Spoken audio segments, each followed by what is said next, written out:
Thank you, members. We have now moved back into public session.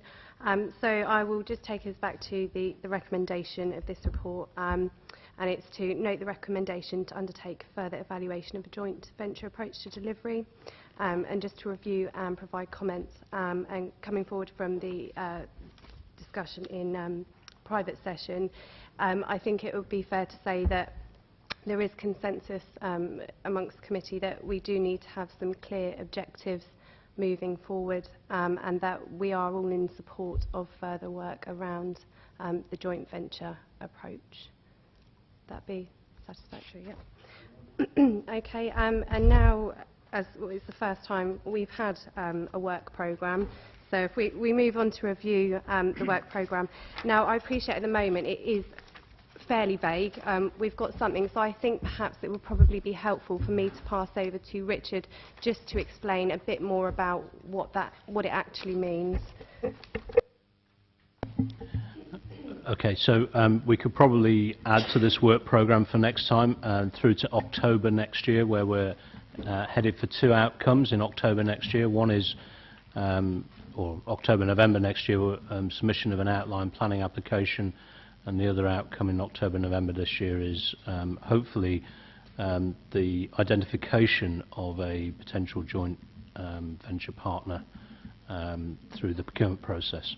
So if you have that in your minds in terms of autumn next year, October-November next year, what that means is that in terms of the delivery side of things, that we need to go through a process that gets sign-off on objectives, understands exactly what type of joint venture model we'd be looking to proceed with, and that is predominantly around the 14th of January committee process.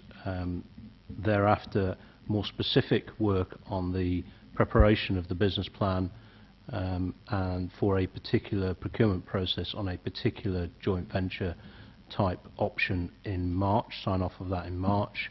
There'll then be an ODU process during the course of spring, summer around that to get us to the autumn next year, where hopefully we'll have identified a joint development partner in that point in time.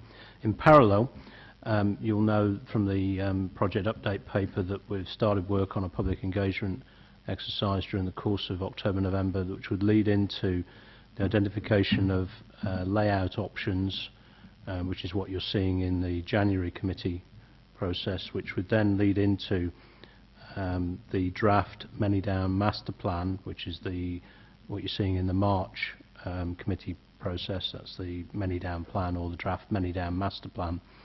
From there, some sort of hard work during the sort of spring and summer, preparing the planning application documents, which would then include another public consultation later on in the summer around the application prior to the outline going in the autumn next year. So hopefully that gives you an indication of, or a little bit more detail around two parallel work streams, one on delivery and the other on master plan planning application, which we'll be pursuing over the next year.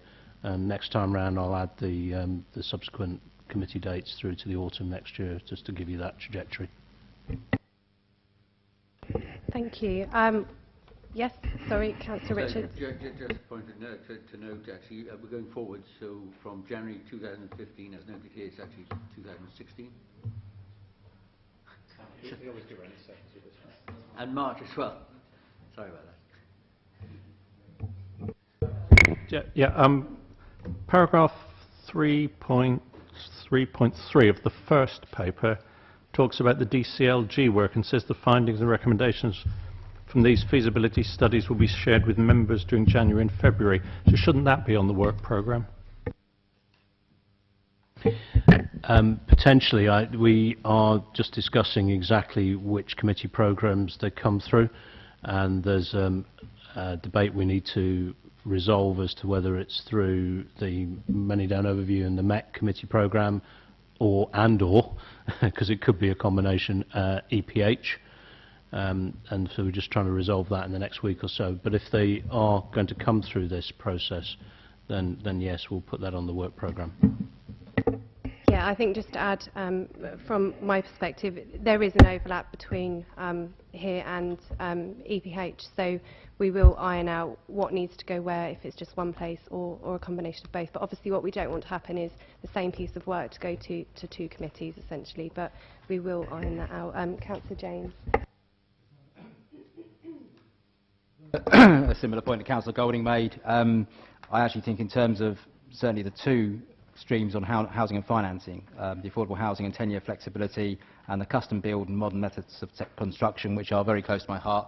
I do so on EPH as well, but I think this committee is the right place to take them.